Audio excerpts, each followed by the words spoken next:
Magandang umaga po sa inyo lahat. Alexander Lexter Juice na mabalik para sa inyong update para kay Maymay and Tarata na ako 2 hours ago ay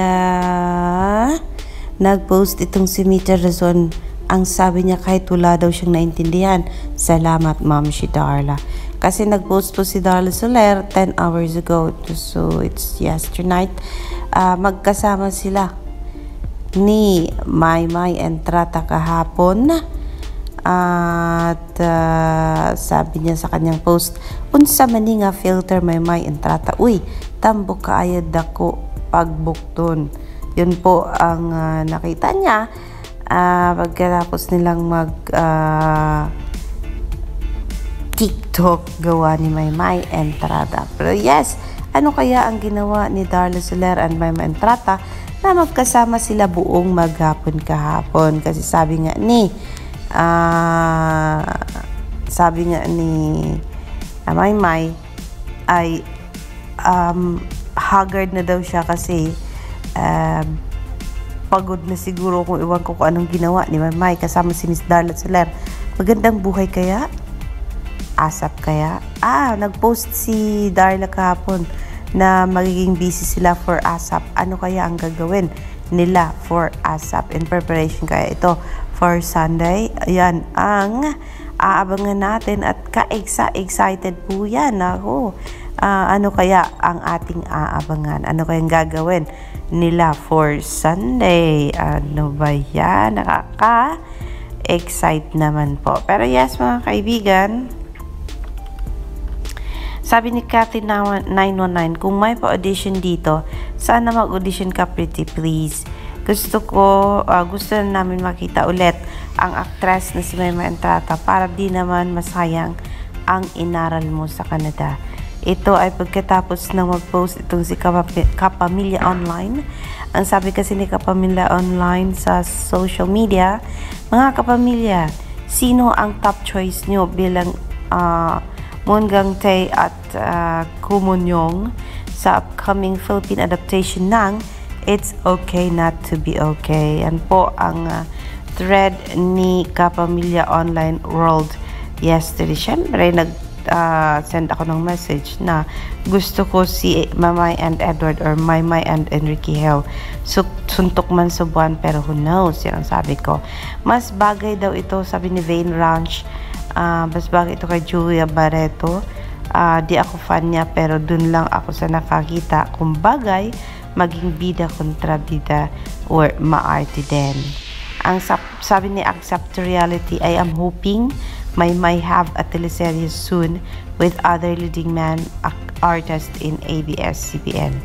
Ayan, kapareha ko din at kaalyado ko, ayun, si wala doon ang favorite, sabi niya, #Maymay and Tarata para sa akin, nasa kanyang katangian na hinahanap, bigyan ng pagkakataon naman ang katulad niya, umarte, sana pagbigyan kami. Ayun, kasi magka-height itong si Gumunyong at si Maymay and Tarata, at pareho din sila mahaba ng mukha mga kaibigan. And Gumunyong also is a versatile or whatsoever the pronunciation is, actress na talagang kayang gawin ang kahit na ano, and that is the path ang gusto ko rin gawin ni Maymay sa kanyang acting career, yung flexible, kahit anong gawin pwede, pa-horror man, mapa-action man, alam mo si Gumunyong na yan ay gumawa na rin yan ng mala karate na in sword. Maganda din siya sa swordmanship, tapos magaling din siya sa romance comedy. Ayan, heavy drama din kaya na din, at aping-api kaya na din. Hindi ko pa siya nakita as kontrabida, kasi ang nakita ko kasi sa kanya as lead actress sa mga movies niya, at hindi siya yung kontrabida kundi siya yung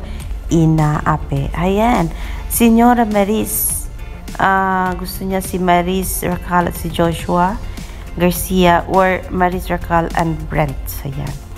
Samantala, Aunt Brent, mga loves, gusto niya Angie Salvation at Brent Manalo po. Ayan pala mukha ni Brent Manalo. And so yes, sabi nila, how can you give this spaces mist? Tall, variation looking and can act given the right part. Fresh new face for a fresh looking role. Miss Lu Yanong daw po. Samantala, sabi dito ni Prolan, I think the role suits for Kim Chiu even though she still has an upcoming teleserye. She can definitely nail this role and she wanted something different. If I'm not mistaken, very complex din ang role ng leading lady dito. I hope my assumption is correct with the latter. Meron ding may gusto na si Jane De Leon at si Joshua Garcia. And Erich Gonzalez, may bet din kay Erich Gonzalez and Joseph Marco or Maris Racal and Joseph Marco. Ayun, may bet niya si Joseph Marco as lead man doon. And so yes, yan po ang mga bet ng mga talagang sumubaybay sa thread na yan ng Kapamilya Showbiz Online. Pero yes, I think kung bibigyan nyo ng pagkakataon si Maymay, she can do it. I think just give her the script, hayaan siyang mag-aral ng story na yan, and at the same time watch the original of It's Okay Not to Be Okay, and from there for sure alam niya na ang gagawin, and just give her the break, give her the right script. I think Maymay can nail that adaptation too. And yes, 15 hours ago, sabi ni WPVR, they played Pwede Ba? And sabi niya, listen via free iHeart application or online at iHeartRadio.com or PlatinumVibesRadio.com. Ayan. This is where the extraordinary happens. Imagine niyo yan. Radio po yan ng New York. At piniplay po yung kanta ng mga Filipino singers and pop stars. Ayan. Yes, mga kaibigan, yan ang latest sa Twitter world.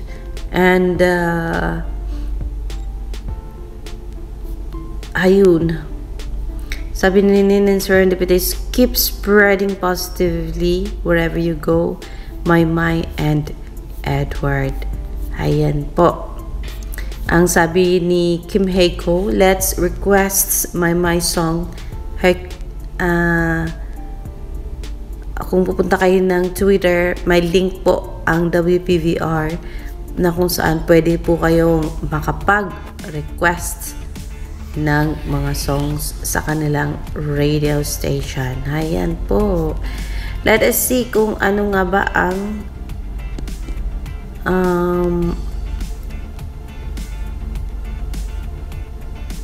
update sa Instagram. Wala pong update sa Instagram, mga kaibigan. Siguro busy po ang ating si Maymay Entrata. Or natulog siya ngayon, gawa ng pagod siya kahapon dahil buong araw po siyang kasama niya si Miss Darla Soler. So, maybe she needed to take some rest. Just imagine, simula nang dumating siya from Canada, ay lagari na siya ng lagari at nakatatlong video clip na siya ng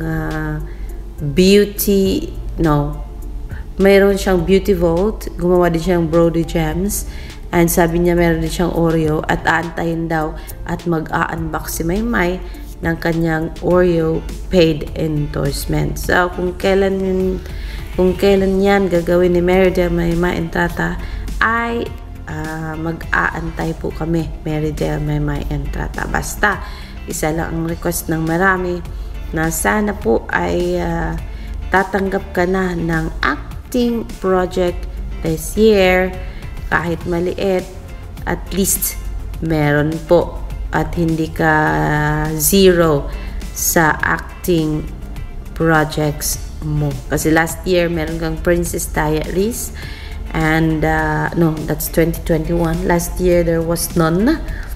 And at sana this year kahit extra sa mga prime time teleserye, sana mapagbigyan. Mapalagay ka sa Batang Quiapo kahit ilang episode lang as alam mo na, substitute ng kung sino, or kahit mamatay ka dun sa role na yon agad-agad, at least makita man namin na natupad mo ang isa sa bucket list mo, na magkaroon ka ng acting na medyo may pagka-action. Diba? Dream mo yan, diba? Nagawa mo na yung pole dancing, so maybe it's high time for you to try kung ano man yung gusto mong i-try. But then yes, yan muna po ang ating pa-update. Alexander Likes to Juice, magandang umaga po sa inyong lahat.